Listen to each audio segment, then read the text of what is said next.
இந்த நேரத்தில் கூட அந்த வயசப்பா சொல்லிக் கொடுக்குற அந்த வயசப்பா கற்றுக் கொடுக்குற அந்த உண்மைகள் எங்களுடைய வாழ்க்கையில் அந்த வயசப்பா பிரயோஜனப்படுத்தி நீங்கள் வெளிப்படுத்துங்க.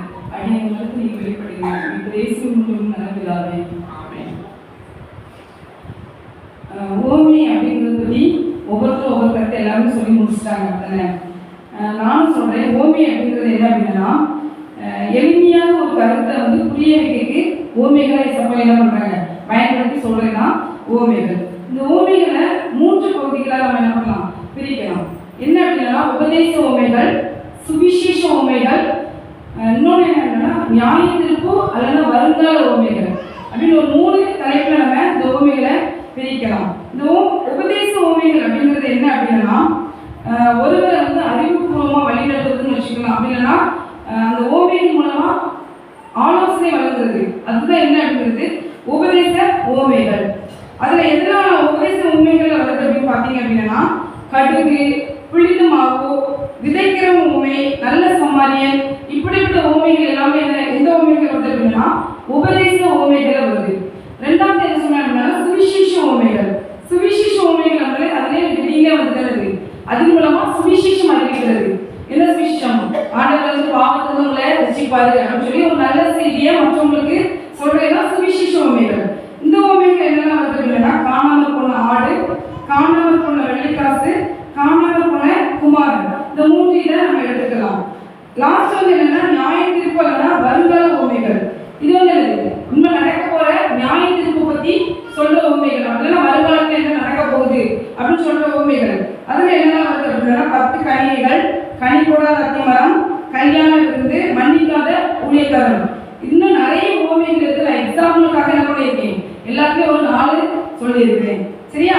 அடுத்தது இந்த ஓமைக்குள்ள வரலாம். இந்த ஓமையில பார்த்தீங்க அப்படின்னா ஆண்டவர் மெயினா பரலோக ராஜ்யத்தின் ரகசியங்களை எல்லாருமே ஈஸியா புரிந்து கொள்றதுக்காக தான் என்ன பண்ணியிருக்காங்க ஓமைகளை நிறைய ஓமைகளை சொல்லியிருக்கிறாங்க. இப்ப இந்த ஓமை எதை பத்தி சொல்லுது அப்படின்னா என்னோட கேட்டீங்க கல்யாண விருந்து, மத்தேயு 22ஆம் அதிகாரம் 2ஆம் வசனம் முதல் 14ஆம் வசனம் வரை. இந்த ஓமையில என்ன சொல்லியிருக்காங்க அப்படின்னா இஸ்ரவேலர் அதாவது யூதர்கள் அவங்க நற்செய்தியை புறக்கணித்ததையும் புறக்கணித்ததை பற்றியதாக இருந்தாலும் இந்திய சபைகளுக்கும் விசுவாசிகளுக்கும் பொருத்தமானதாக இந்த உண்மை சொல்லப்பட்டிருக்கு. முதலாவது ஆண்டவர் என்ன பண்றாங்க அப்படின்னா மனித இனத்தை படைச்சி அவங்களோட வாழ வேண்டும் அப்படின்னு சொல்லி தான் படைக்கிறாங்க. முதலாவது யாரும் வந்தாங்க?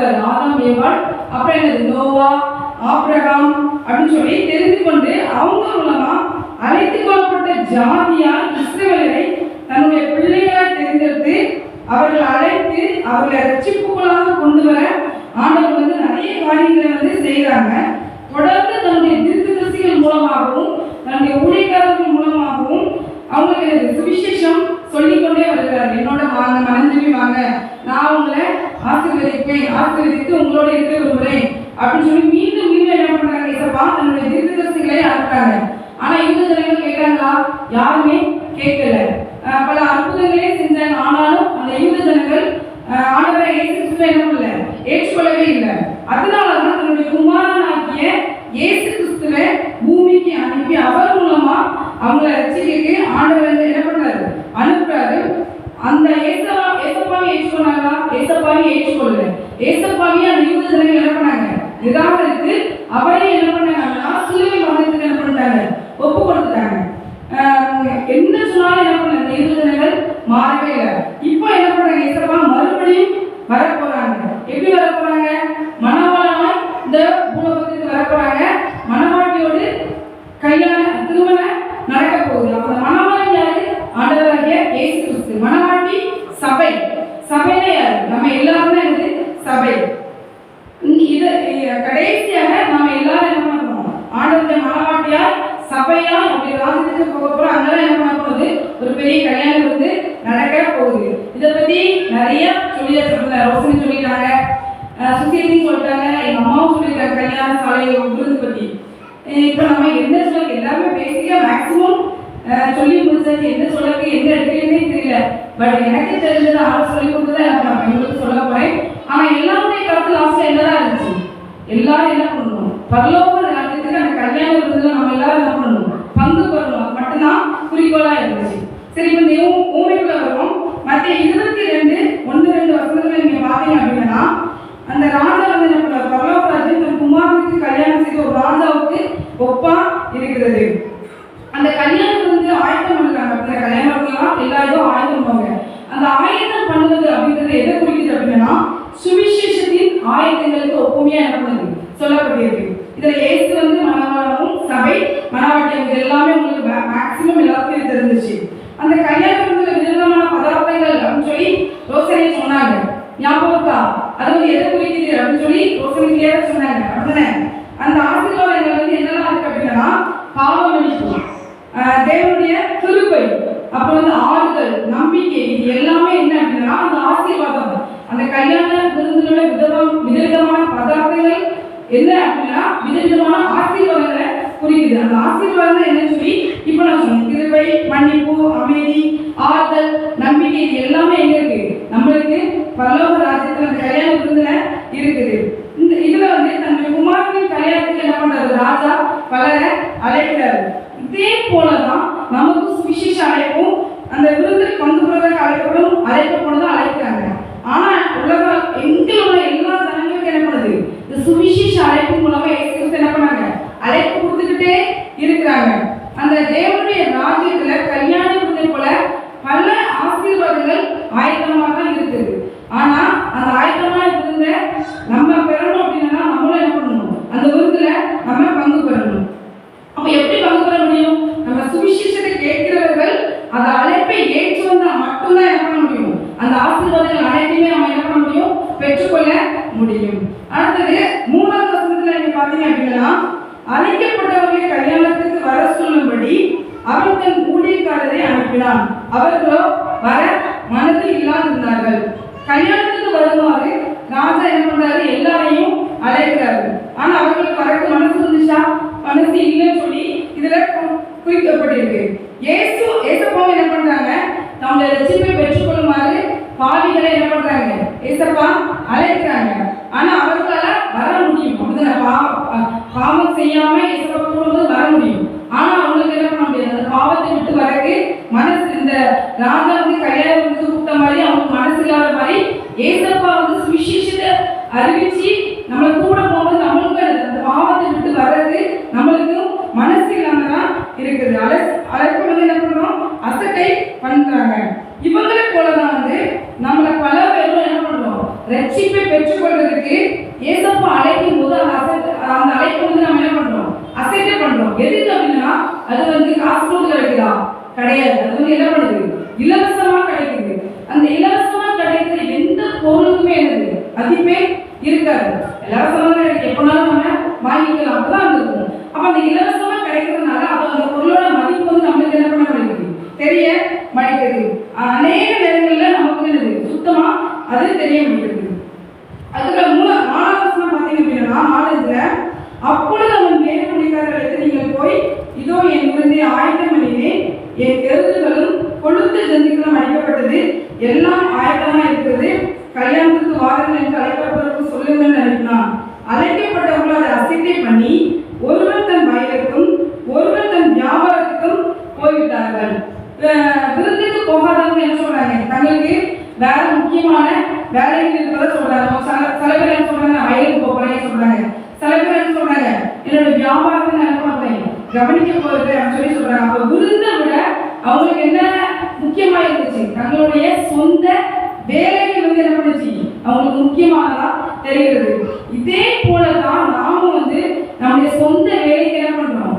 அநேக வேலைகள் முக்கியத்துவம் கொடுக்கிறோம். ஆண்டவரோட அழைப்பு நம்ம அசட்டை பண்ணிட்டு நம்முடைய சொந்த வேலைக்கு என்ன பண்றோம்? ரொம்ப முக்கியத்துவம் கொடுக்கிறோம். தேவனுடைய நாமத்தை என்ன பண்றோம்னா மறந்து போயிடும். நமக்கு எவ்வளவுதான் வேலைகள் இருந்தாலும் ஆண்டவருக்கு நம்ம கொடுக்க வேண்டிய நேரத்தையும் இடத்தையும் நம்ம என்ன பண்ணணும்? கண்டிப்பா கொடுத்துதான் கொடுக்க வேண்டும். இது வந்து எதுக்காக அப்படின்னா கிறிஸ்துவுக்கும் நமக்கும் இடையே உள்ள ஐக்கியத்திற்கு அது நம்மளுடைய வேலைகள் வந்து சொந்த வேலைகள் ஒருபோதும் என்ன பண்ணக்கூடாது? தடைகளா இருக்கக்கூடாது.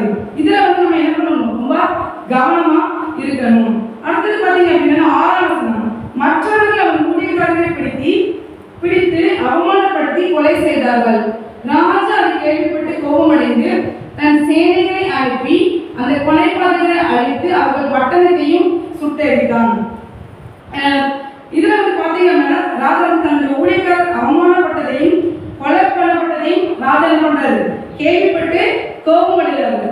அதுக்கு என்ன பண்றாரு, தன்னுடைய சேனை அனுப்பி அவர்களை எல்லாத்தையும் என்ன பண்றாரு, அழித்து ஓடுகிறாரு. தன்னுடைய அழைப்பை அசைத்து பண்ணியவர்களை ராஜா என்ன பண்ண, அழைத்து கொள்ள. ஆனா யார் அழைத்து கொண்டாரு, தன்னுடைய ஊழியக்காரர்களை கொலை செய்த அந்த கொலை பாதகத்தை என்ன பண்றாரு, ராஜா வந்து என்ன பண்றாங்க, அழித்து போடுறாங்க. பல சமயங்கள்ல ஏசப்பா வந்து தம்முடைய சுவிசேஷத்தின் மேன்மையை விட தம்முடைய ஊழியக்காரரோட பேர்கள் வந்து என்ன பண்றாங்க, ரொம்ப அக்கறையா இருக்கிறாங்க. ஊழியக்காரரை ஏசப்பா வந்து என்ன பண்றாங்க, பாதுகாத்து பராமரிக்கிறாரு. கிறிஸ்துவோட ஊழியக்காரரை உபத்திரப்படுத்துறவங்க மீது தேவனுடைய கோபாக்களை என்ன பண்ணணும், கண்டிப்பா இறங்கி வரும். அவருடைய எல்லா பாவங்களிலும் இந்த ஊழியக்காரரை துன்புறுத்திய பாவமே இருக்கு, பிரதான பாவமா இருக்குமா?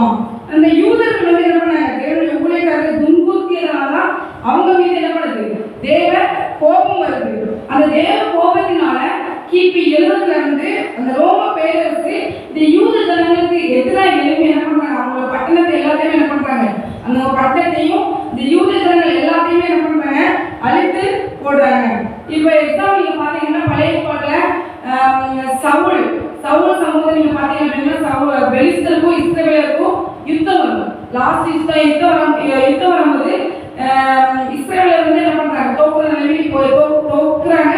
அப்ப சவுல் என்ன பண்றான், இதுக்கு மேல நம்ம ஜெயிக்க முடியும்னு சொல்லிட்டு என்ன பண்றான், பட்டயத்தை நட்டி என்ன பண்ணிடுறான், அதுல விழுந்துறான். ஆனா அவன் உயிர் உடனே போச்சா, போகல.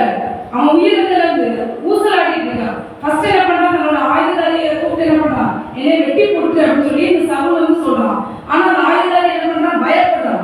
எதுக்கு, அவன் வந்து கர்த்தரால் அபிஷேகம் பண்ணப்பட்ட ஊழியக்காரன். அவன் மேல கை வைக்கிறதுக்கு என்ன பண்றான், அந்த ஆயுததாரி வந்து ரொம்ப பயப்படுறான். பயந்துட்டு நான் செய்ய மாட்டேன்னு சொல்லிட்டு சவுல் விழுந்த பார்த்து அவனே என்ன பண்றான், நட்டி அவனே என்ன பண்ணிடுறான், அந்த ஆயுததாரி செத்து போயிடறான்.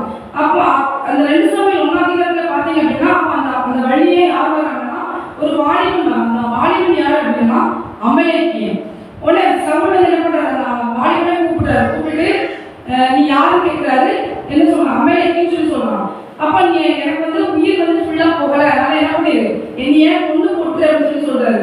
இந்த அமலேக்கியன் என்ன பண்ணிடுறான், அந்த சவுலை என்ன பண்ணிடுறான், கொண்டுட்டு வேற யார் வந்து சொல்றான் அப்படின்னா தாவீது ராஜா வந்து என்ன பண்ணா சொல்றேன், என்ன சொன்னாரு, சவுல் வந்து உயிர் முசலா இருந்துச்சு, நீ கூப்பிட்டாரு, நான் போய் என்ன பண்ணி அவரை கொண்டு போட்டுட்டே அப்படின்னு சொல்லி சொல்றான்.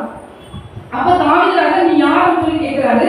அவன் என்ன சொல்றான், அமலேக்கியன். அவருக்கு வந்து ரொம்ப கோவம் வந்தது, சவுல் செத்து போயிட்டாங்களே, அவருக்கு ரொம்ப கோவம். ஏன்னா சவுல் வந்து தாவீது ராஜாவை யாரையுமே கொல்லணும்னு சொல்லி பல சமயத்துல முயற்சி பண்ணியிருக்கிறான். ஆனா தாவீதுக்கும் பல சந்தர்ப்பங்கள்ல சவுலை கொல்றதுக்கு வாய்ப்பு கிடைச்சிச்சு. ஆனா தாவீது கொல்லல. எதுக்காக, கர்த்தரால் அபிஷேகம் பண்ணப்பட்ட ஊழியக்காரன். அதனால அவங்கள கை வைக்க கூடாதுன்னு சொல்லி தாவீது தெளிவா இருந்தான். இந்த அமலேக்கியன் வந்து நான் சவுலை கொண்டுட்டேன் அப்படின்னு சொன்னா தாவீதுக்கு வந்து ரொம்ப அழுக்க வந்தது. அழுது அவன் என்ன பண்றான், கட்டுடுத்தி என்ன பண்ற, உபவாசம் பண்ணி லாஸ்ட் என்ன பண்ணான், அந்த அமலேக்கியனை கொடுத்து நீ எப்படி வந்து கர்த்தரால் அபிஷேகம் பண்ணப்பட்ட அந்த ஊழியக்காரன் மேல கை வைக்கிறதுக்கு உனக்கு எவ்வளவு தைரியம் சொல்லி என்ன பண்றான், அவன் என்ன பண்றான், கொண்டு போட்டுறான். அப்ப இந்த 2 சம்பவம் என்ன அப்படின்னா கர்த்தருடைய ஊழியக்காரங்களுக்கும் சுவிசேஷத்துக்கும் கிறிஸ்துவுக்கும் எதிராக எழுதுற ஒவ்வொரு துன்மார்க்கத்துக்கும் ஆண்டவர் என்ன பண்றாரு, எச்சரிக்கை சத்தமா என்ன பண்ணியிருக்கு, இந்த வசனம் எழுதப்பட்டிருக்கிறது. சரியா? அடுத்து மத்தேயு 22:8-10 பாத்தீங்க அப்படின்னா அவன் தன் ஊழியக்காரரை நோக்கி கல்யாண விருந்து ஆயத்தமாக இருக்கிறது, அழைக்கப்பட்டவர்களோ அதற்கு அபாத்திரரா போனார்கள். ஆகியால் நீங்கள் வழி சந்திகளிலே போய் காணப்படுகிற யாவரையும் கல்யாணத்துக்கு அழைத்து கொண்டு வாருங்கள் என்றான். சுவிசேஷம் முதல்ல யாருக்கு தான் அறிவிக்கப்பட்டது, யூதர்களுக்கு தான் அறிவிக்கப்படுகிறது. ஆனால் அவர்கள் வந்து என்ன பண்ணாத ஏற்றுக்கொள்ள மனதில் நம்ம அபாத்திரரா இருக்கிறாங்க. அழைக்கப்படுவது அப்படிங்கிறது ஒரு வாக்கியம், ஒரு ஸ்லாக்கியம். ஆனா யூதர்கள் வந்து அதை ஏற்றுக்கொண்டாங்களா, ஏற்றுக்கொள்ளவில்லை. பாவிகள் வந்து அழிந்து போறதுக்கு தேவன் காரணமா கிடையாது, அவங்க தான் காரணம். அவங்க மன திரும்பி வந்தா தேவன் வந்து என்ன பண்ணுவாங்க, அவங்க ஏற்றுக்கொள்வார். ஆனால் அழைப்பு தான் கொடுக்க முடியும். இந்த வசனத்துல நீங்க பாத்தீங்க அப்படின்னா முதலாவது அழைக்கப்பட்டவங்க யாருன்னா பட்டணத்தில் உள்ளவர்கள். பட்டணத்தில் உள்ளவர்கள் யாரு, யூதர்கள் அப்படின்னு சொல்லி மத்தேயு 22:7 பார்த்தீங்கன்னா பட்டணத்தையும் சுட்டெரித்தார்கள் இருக்கும். அப்போ முதலாவது அழைப்பு யாருக்கு தான் போகுது? அந்த யூதர்களுக்கு தான் போகுது. பின்பு ஆக என்ன பண்றாரு? வழி சந்திகளில் போய் காணப்படுகிற யாரையும் என்ன பண்றாரு? அழைத்து கொண்டு வாருங்கள் அப்படின்னு சொல்றாரு. மத்தேயு 10:5 பார்த்தீங்க அப்படின்னா ஏசப்பா வந்து தன்னுடைய சீஷர்களை வந்து ஊழியத்துக்கு அனுப்பும்போது என்ன சொல்றாங்கன்னா, ஃபர்ஸ்ட் யாரெல்லாம் அழைக்க சொல்றாங்க? யூதர்களுக்கு தான் என்ன பண்றாங்க? அழைப்பு கொடுக்குறாங்க. அதுக்கு அப்புறம் தான் என்னது? புறஜாதிகளாகிய நமக்கு என்ன பண்ணுது? அழைப்பு வருது. அப்ப அந்த முதலாவது அழைப்பு யூதர்களுக்கு போகுது. அவங்க ஏற்றுக்கொள்ளனால ரெண்டாவது யாருக்கு வருது? இந்த புறஜாதிகள். புறஜாதிகள் யார் அப்படின்னா வழி சந்திகளிலே காணப்படுகிற யாரையும் அப்படின்னு சொல்லி நான் சொல்லுவாங்க. அப்ப அந்த வழி சந்தி அப்படிங்கிறது என்ன அப்படின்னா புறஜாதிகளுடைய ஸ்தலம். சரியா? அப்ப இந்த அழைப்பு யாருக்கு இருக்கும்? புறஜாதிகளாகிய நமக்கு வருகிறது. நம்ம என்ன பண்றோம்? அழைப்பு உடனே ஏற்றுக்கொள்றோம். அப்படிதான் ஏற்றுக்கொள்றதுனால அந்த கல்யாண சாலை வந்து அந்த வசனத்தை பார்த்தீங்கன்னா கல்யாண சாலை விருந்தினர்களால் நிறைந்திருந்தது அப்படின்னு சொல்லி இருக்கும். ஆத்துமாக்களை கூட்டி சேர்ப்பது அப்படின்னா அந்த சுவிசேஷத்தோட திட்டம். யூதர்கள் என்று பிரிக்காமல் தேவனுடைய பிள்ளைகள் எல்லாரையும் இந்த சுவிசேஷம் என்ன பண்ணுது? கூட்டி சேர்க்கிறது. அவங்க எங்க சிதறி இருந்தாலும், உலகத்துல எங்க சிதறி இருந்தாலும் இந்த சுவிசேஷத்தின் மூலமா என்ன பண்றாங்க? எல்லாரையும் கூட்டி சேர்க்கிறாங்க. இயேசு வந்து யூதர்களுக்கு மாத்திரம் தேவன் கிடையாது, புறஜாதிகளாகிய நமக்கும் தேவன். நமக்காக தான் அவர் என்ன பண்ணாரு?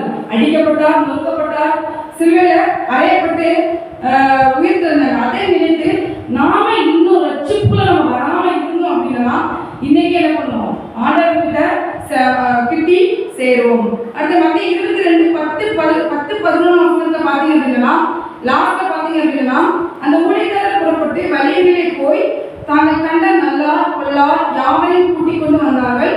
கல்யாண சாலை விருந்தாளிகளால் இருந்தது. இந்த 10வது பார்த்தீங்க அப்படின்னா கல்யாண சாலை விருந்தாளிகளால் நிறைந்திருக்கிறது. அவர்கள் எல்லாரும் இருக்காங்க. யாரா இருக்காங்க? நல்லாரும் இருக்காங்க, கொள்ளாரும் எல்லாமே இருக்கிறாங்க. அவங்க இந்த கல்யாணம் அந்த பின்னாடி வாசி பார்த்தீங்க அப்படின்னா கல்யாண வஸ்திரம் தரிக்காத ஒரு மனுஷன் அந்த 14ஆம் வசனத்துல இருக்கும். அப்ப அந்த மனுஷன் வந்து யாருக்கு ஒப்பிட்டு சொல்றாரு அப்படின்னா மாயமாலக்காரனுக்கு அடையாளமா ஒப்பிட்டு ஏசப்பா என்ன பண்றாங்க? சொல்றாங்க. கல்யாண வஸ்திரம் தரிக்காமல் இருப்பதுதான் இந்த மாயமாலக்காரனுக்கு அடையாளமா ஏசப்பா என்ன சொல்றாங்க. விருந்தாளிகளை 11ஆம் வசனத்துல பார்த்தீங்க அப்படின்னா விருந்தாளிகளை பார்க்கும்படி ராஜா வந்து என்ன பண்ணுவாங்க? அந்த கல்யாண சாலைகள் என்ன பண்ணுவாங்க? வருவாங்க. கல்யாண சாலைக்குள்ள பிரவேசிக்கிறாரு. இதே போலதான் நம்முடைய கர்த்தராகிய ஆண்டவர் என்ன பண்றாரு? சபைக்குள்ள பிரவேசிக்கிறாரு. சபையில கூடியிருக்கிற ஜனங்களுடைய இருதயங்களை என்ன பண்றாங்க? பாக்குறாங்க. சபையில உள்ள உள்ளத்தில் இருக்கிறவங்கள என்ன பண்ணலாம்? நம்ம மற்றவங்களோட இருதயத்தை நம்ம வந்து அறிய முடியாது. ஆனா இருதயத்தை அறிந்த தேவன் எல்லாருடைய இருதயத்தை என்ன பண்ணிருக்காங்க? அறிந்து வச்சிருக்கிறாங்க. தேவனை யாராலும் என்ன பண்ண முடியாது? வஞ்சிக்க முடியாது. இந்த கல்யாண வஸ்திரம் தரிக்காத அந்த மனுஷன் மீது இந்த ராஜாவை பார்வைப்படுகிறது.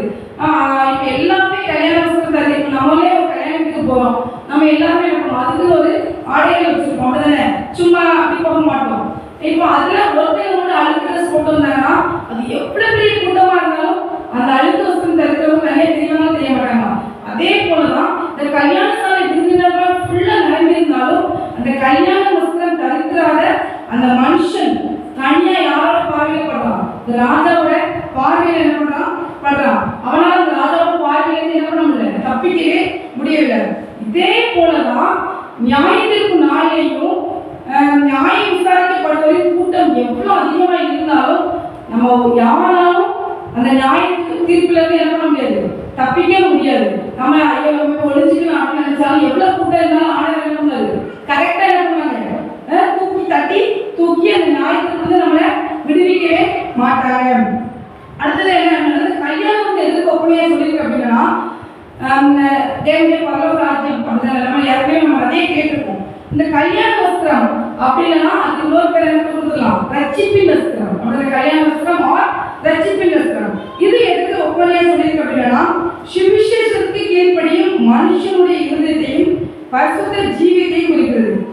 இப்போ ஒரு மனுஷன் வந்து சுவிசேஷத்துக்கு கீழ்ப்படிஞ்சான் அப்படின்னா அவங்கள யார் வந்துருவாங்க? ஏசு கிறிஸ்து வந்துருவாரு. அவங்க வந்து என்ன பண்ணிடுவான்? சுவிசேஷம் கேட்டு திருந்தாலும் அந்த பாவங்களை தன்னால என்ன பண்ணிடுவான்? அறிக்கையிட்டு மன திரும்பிடுவான். அப்போ அவனுக்குள்ள போயிருவாரு. அப்ப அவனுடைய ஜீவியமும் பரிசுத்தமான ஜீவமா மாறிடும். இதுதான் என்ன அப்படின்னா கல்யாண வஸ்திரம் ரட்சிப்பின் வஸ்திரத்தை குறிக்கிறது. 1 யோவான் 1:7-8 இருக்கிறேன். இயேசு கிறிஸ்துவின் ரத்தம் சகல பாவங்களை நீக்கி நம்மை சுத்திகரிக்கும். எப்போ நம்ம ஆண்டவருடைய ரத்தத்தை நம்ம கழுவப்படுறோமோ அப்பவே நம்ம என்ன பண்ணிடுவோம், அந்த ரட்சிப்பின் வஸ்திரம் கல்யாண வஸ்திரத்தை நம்ம என்ன பண்ணுவோம், தரித்து கொண்டவர்களாய் ஆகிடுவோம். எப்படி நம்முடைய பாவங்களை நம்ம என்ன பண்ணணும், ஆண்டவரை அறிக்கணும். பாவங்களை நம்ம ஒழிச்சு வச்சு இருந்தோம் அப்படின்னா ஒரு நாளும் நம்ம அந்த வஸ்திரத்தை தரித்து கொள்ளவே முடியாது. நம்ம பாவங்களை அறிக்கிட்டு ஆண்டவத்தை வரும்போது ஆட்டோமேட்டிக்கா என்ன பண்ணிடும், நம்மளுக்குள்ள அந்த ரட்சிப்பின் வஸ்திரம் கல்யாண வஸ்திரம் ஆட்டோமேட்டிக்கா என்ன பண்ணிடும், நமக்குள்ள வந்துடும். இந்த மனுஷன் வந்து என்ன பண்ணான், ஏதோ ஒரு வஸ்திரம் தரித்து கொண்டுதான் வருகிறான். கல்யாண வஸ்திரம் என்ன பண்ணல, அவன் தரிக்கல. அதனாலதான் ராஜாவோட கண்ணை அவன் என்ன பண்ணான், உடனே அவ்வளவு கூட்டத்துல இருந்தாலும் என்ன பண்றாரு, ராஜா அவனை தட்டி தூக்கிறாரு. இயேசு கிறிஸ்துவை ஏற்றுக்கொண்டவர்கள் மாத்திரம்தான் என்ன பண்ண முடியும், கல்யாண வஸ்திரத்தை தரிக்க முடியும். நாம் வந்து எப்படிப்பட்ட வஸ்திரத்தை தரித்து கொண்டு இருக்கிறோம் அப்படின்னு சொல்லி நம்ம சிந்தித்து பார்த்து கல்யாண வஸ்திரம் நம்ம என்ன தரிக்கவில்லை என்றால் உடனே என்ன பண்ணுவோம், அதை தரித்துக் கொள்வோம். அப்பொழுதுதான் இது நம் ஏசப்பா நம்ம மூலமா என்ன பண்ண முடியும், மகிமைப்பட முடியும். அடுத்தது 12ஆம் வசனத்துல பாத்தீங்க அப்படின்னா அந்த ராஜா வந்து அந்த கல்யாண வஸ்திரம் தரிக்கிற அந்த மனுஷனை பத்தி சொல்லுவாரு, ஸ்நேகிதனே அப்படின்னு சொல்லி சொல்லுவாரு. அப்ப அந்த ராஜா வந்து ரொம்ப அன்புள்ளவா இருக்காரு. அதனாலதான் என்ன பண்றாரு, அவனை பார்த்து என்ன பண்றாரு, ஸ்நேகிதனா கூப்பிடுறாரு. இவனை அந்த அந்த மனுஷனை கல்யாண சாலைக்குள்ள அனுமதித்ததுக்காக ராஜா வந்து என்ன பண்ணல, தன்னோட ஊழியக்காரரை கடிந்து கொள்ளவில்லை. இங்க எப்படி வந்தா என்றுதான் என்ன பண்றாரு, அந்த மனுஷன் கேட்கிறாரு. அப்ப அந்த மனுஷன் வந்து என்ன பண்ணுவான்னா பேசாமல் இருப்பான். எதனால அப்படின்னா அவனுடைய மனசாட்சியில வந்து அவனுடைய குற்றம் வந்து உணர்த்தப்படுகிறது. அப்படி அந்த குற்றம் உணர்த்தப்பட்டதுனால அவனால வார்த்தைகள் சொல்ல முடியாது. எல்லாருமே கல்யாண வஸ்திரம் எடுத்துக்காங்க, தான் மட்டும் கல்யாண வஸ்திரம் தரிக்கல அப்படின்னா அவனோட குற்றம் வந்து என்ன பண்ணுது, உணர்த்தப்பட்டதுனால அவனால பேச முடியல.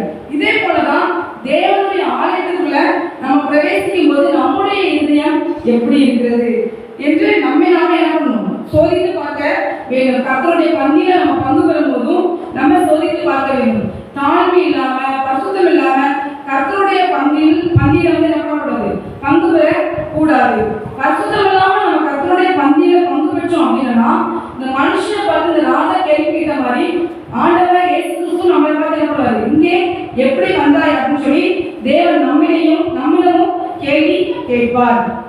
இப்ப மந்திக்குள்ள திருடுகிறவன் வந்து வாசல் வழியா ஒரு ஆட்டுக்குள்ள இருந்துச்சுன்னா ஒரு ஆட்டுக்குள்ளவன் நேரே வாசல் வழியா வரமாட்டான், ஏதாவது ஒரு வாசல் வழியா தான் வந்து திருடி போவான்.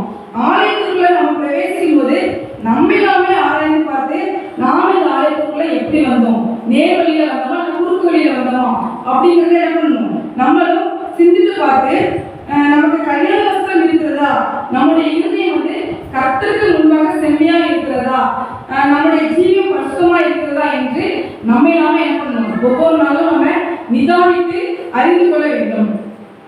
அந்த ராஜாவோட கல்யாணத்துல பங்கு பெறுவதற்கு சில ஒழுங்குமுறைகள் இருக்கு. அப்படின்னா கல்யாண வஸ்திரம் கத்திருந்தாதான் அந்த கல்யாணத்துல போக முடியும். அதே போலதான் இந்த தேவனுடைய ராஜ்யத்தில் நம்ம பரலோக ராஜ்யத்துல பிரவேசிப்பதற்கும் சில ஒழுங்குமுறைகளை ஆண்டவராக இயேசு கிறிஸ்து என்ன பண்ணிருக்காரு, வச்சிருக்கிறாரு. நம்மளுக்கு பாவம் இருக்கு அப்படின்னா நம்ம என்ன பண்ண முடியாது, அந்த தேவனுடைய ராஜ்யத்துக்குள்ள நம்ம பிரவேசிக்க முடியாது. நம்முடைய பாவங்களை நம்ம அறிக்கையிட்டு நம்ம ஒப்பு கொடுத்தோம் அப்படின்னா நம்ம என்ன பண்ணுவோம், ஆட்டோமேட்டிக்கா அந்த தேவனுடைய ராஜ்யத்துக்குள்ள நம்ம போவோம்.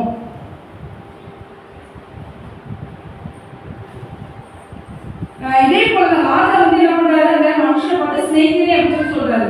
இதே போலதான் நம்முடைய கர்த்தரும் அன்புள்ளவர். அப்படிதான் அன்புள்ளவரா இருக்க போய் தான் அந்த கல்யாணம் தரித்த அந்த மனுஷனுக்கு ஸ்நேகிதனே சொல்றாரு.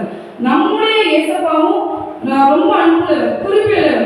அப்படி இருக்க போய் தான் நம்ம இந்த நிமிஷம் நம்ம பாவம் செய்தாலும் என்ன பண்ணாரு, திரும்ப என்ன பண்றாங்க, மன்னிக்கிறாங்க. கல்யாண வஸ்திரம் இல்லாமல் நாம் இருப்பதை தேவன் வந்து கண்டுபிடிப்பதற்கு முன்பாகவே நம்முடைய நிலைமையை நம்ம உணர்ந்து என்ன பண்ணணும், தேவனுக்கு மன்னிப்பு கேட்டால் தேவன் நமது பாவங்களை நமக்கு மன்னித்து என்ன பண்ணாரு, நம்மளுக்கு ரட்சிப்பின் வஸ்திரத்தை கொடுப்பாரு. இந்த 13ஆம் வசனத்துல நீங்க பாத்தீங்க அப்படின்னா கல்யாண வஸ்திரம் தரிக்காத அந்த மனுஷனை ராஜா கண்டுபிடித்து அவனை விருந்து சாலையிலிருந்து கையும் களவுமாய் கட்டி வெளியே கூட்டி கொண்டு போகுமாறு கட்டளையிடுகிறார். கல்யாண பங்கு பெற முடியவில்லை.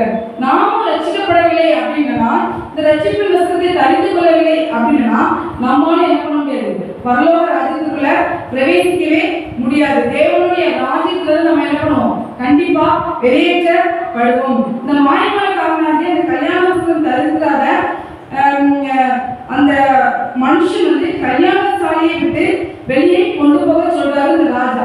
அவன் ராஜாவை விட்டும் அவருடைய ராஜ்யத்தை விட்டும் ஆயத்தமாக இருக்கும் கல்யாண விருந்தை விட்டு என்ன பண்றான், அவனால கூட முடியல. அந்த கல்யாண விருந்தை விட்டு என்ன பண்றான், வெளியே போகிறான். கல்யாண விருந்தின் மேன்மையிலும் சந்தோஷத்திலும் இவனால என்ன பண்ண முடியல, பங்கு பெறவே முடியல.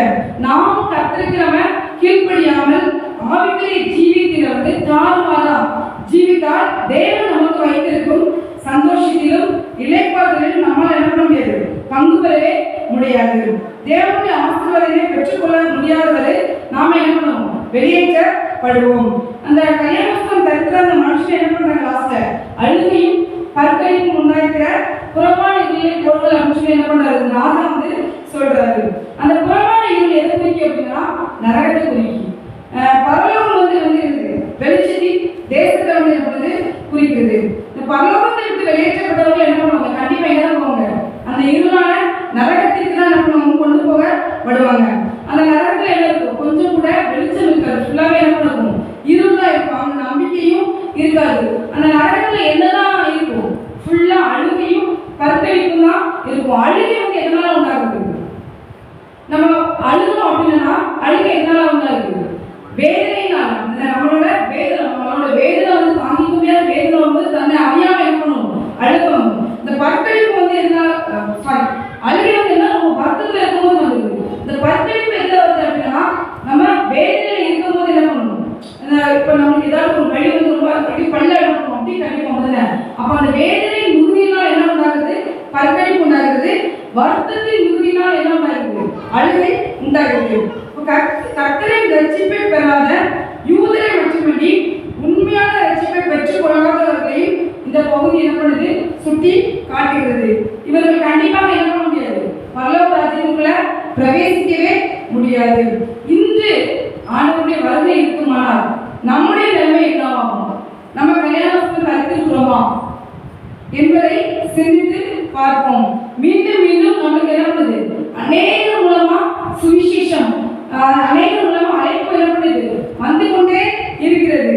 நம்ம பல முறைகள் என்ன பண்றோம், கிறிஸ்தவர்களாக தான் நம்ம இருக்கிறோம். ஆனா சிலவங்க பார்த்தீங்க அப்படின்னா வேற மதத்துல இருந்து வந்து ஆண்டவரை என்ன பண்ணுவாங்க, அவ்வளவு பயப்பட்டு என்ன பண்ணுவாங்க, ஏற்றுக்கொள்வாங்க. ஆனா நம்ம எவ்வளவு தலைமுறை கிறிஸ்தவர்களா இருந்தாலும் அவங்களுக்கு என்ன பண்ணிடுது, ஒரு நம்மளை அறியாம ஒரு தைரியம் அப்படிங்கிற ஒரு இதில் நம்ம இருக்கணும். அதை நம்ம அப்படி நம்ம இருக்கணும் அப்படின்னா நம்ம என்ன பண்ண முடியாது, பரலோகத்துக்கு நம்ம போக முடியாது. இப்போ வந்து ஆண்டவரை உண்மையா யார் ரொம்ப அதிகமா ஏற்றுக்கொள்றாங்களோ அவங்க என்ன பண்ணுவாங்க, நம்மளுக்கு முன்னால பரலோக ராஜ்யத்துக்கு போயிடுவாங்க. ஆனா ஆண்டவருடைய விருப்பம் உள்ளது நம்ம எல்லாருமே என்ன பண்ணணும், பரலோக ராஜ்யத்துக்கு செல்ல வேண்டும். அதுதான் நம்ம பூலோகத்துல வாழ்ந்த இந்த உலகத்துல வாழ்ற வாழ்க்கைக்கு ஒரு பெரிய அடையாளமாகும். உலகில் உள்ள அனைவருக்கு கிறிஸ்துவின் நற்செய்தி கூறப்படுகிறது. கிறிஸ்துவை ஏற்றுக்கொண்டு ரட்சிப்பின் வஸ்திரத்தை தரித்துக் கொண்டு முடிவு கொண்டு நிலைநிற்பவர்கள் தெரிந்து கொள்ளப்பட்டவர்கள் ஒரு சிலர் மட்டுமே, அழைக்கப்பட்டவர்கள் அநேகர் அழைக்கிறாங்க. ஆனா தெரிந்து கொள்ளப்பட்டவர்கள் ஒரு சிலர். அந்த ஒரு சிலரா என்ன பண்ணணும், நம்ம இருக்கணும். அதுதான் இயேசுவோட விருப்பம். அந்த சிலராக இல்லை என்றால் கல்யாண வஸ்திரம் தரிக்காத இந்த மனிதனை போல அழுகையும் பற்கழிவும் உள்ள இடத்துக்கு என்ன பண்ணணும், நாம போக வேணும். நாம இப்ப எந்த நிலைமையில இருக்கோம் அப்படிங்கிறத நம்ம இன்னைக்கே என்ன பண்ணணும், சிந்தித்து கல்யாண வஸ்திரம் நம்ம தரிக்கவில்லை என்றால், ரட்சிப்பின் வஸ்திரம் நம்ம தரிக்கவில்லை என்றால் இப்பொழுதே ஆண்டவரிடம் ஒப்பு கொடுத்து அந்த கல்யாண வஸ்திரத்தை தரித்துக் கொள்வோம். கர்த்தர் தாமே ஆசீர்வதிப்பாராக. ஆமென்.